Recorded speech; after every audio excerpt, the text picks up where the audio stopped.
Boa noite. Os avanços da medicina nos últimos anos têm propiciado uma possibilidade de longevidade para o ser humano.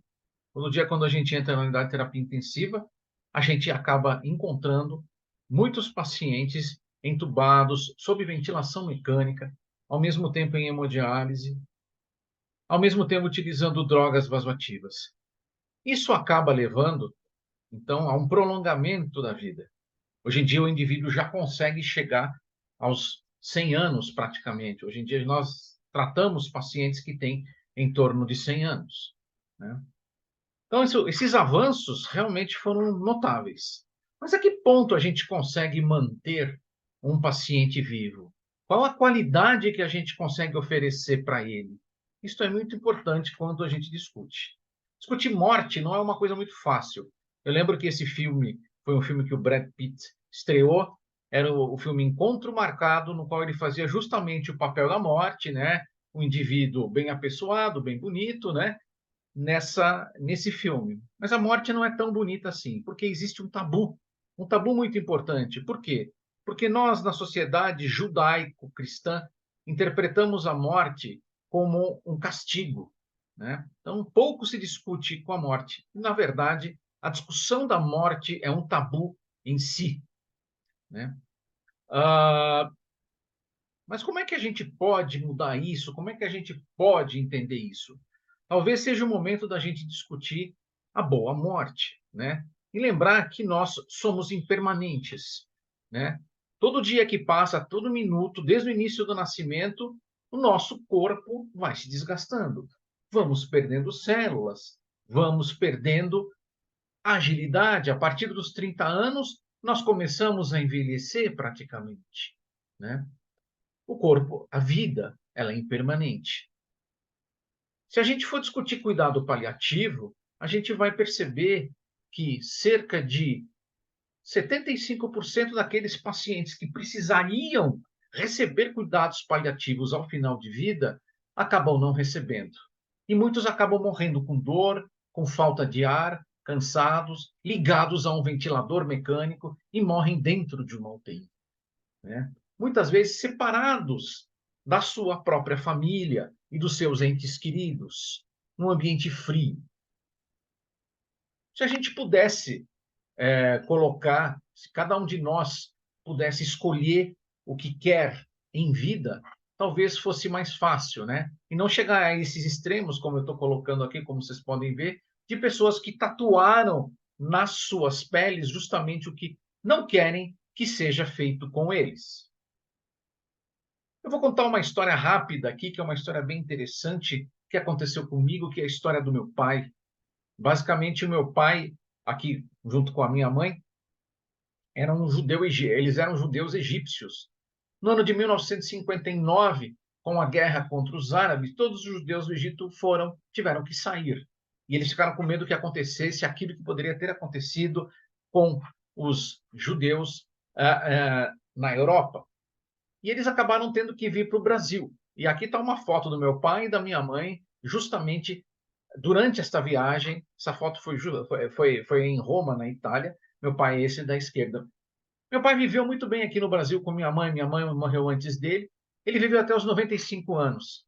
Mas se a gente for discutir o que aconteceu no final da vida dele, a gente fica realmente um pouquinho mais preocupado e a gente pode entender que isso pode acontecer com qualquer um quando a gente fala de morte e cuidados paliativos. Meu pai viveu muito bem até os 95 anos, até ele ter uma broncopneumonia aspirativa e acabou havendo a necessidade de interná-lo. Ele ficou alguns dias no hospital, saiu, mas saiu bastante debilitado. Quando ele retornou para casa, ele ficou aos cuidados de algumas cuidadoras. Ele já vinha, na verdade, recebendo esses cuidados. Um belo dia eu percebi que ele estava mais debilitado que os outros, só que ele manteve a lucidez. E eu perguntei para ele, pai, você gostaria de retornar ao hospital se você piorar? Você gostaria de ser entubado, colocado no ventilador, submetido a uma hemodiálise, se fosse o caso? Ele virou para mim e falou, não, filho, eu não quero. Eu não quero voltar ao hospital. Eu sei que não estou bem, que eu estou terminando a minha vida, mas eu quero ficar na minha casa.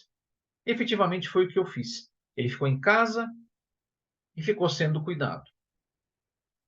Um belo dia, a cuidadora me liga dizendo: olha, teu pai não está muito bem. E eu vim, e eu fui. Ao chegar lá, eu encontrei ele, na verdade, morrendo.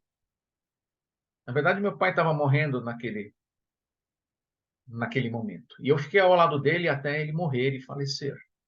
Então, minha mãe já não estava mais, eu não tinha irmãos. Na verdade, meu pai morreu na minha frente.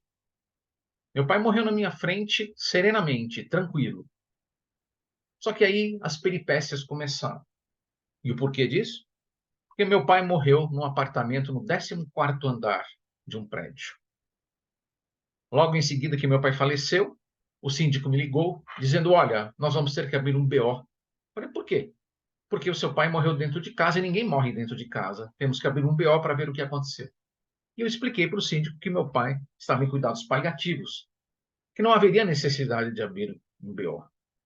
Um outro problema que eu tive foi encontrar um médico que me desse um atestado de óbito. Eu já conhecia alguns. Ele teve que vir até em casa e fazer o atestado de óbito.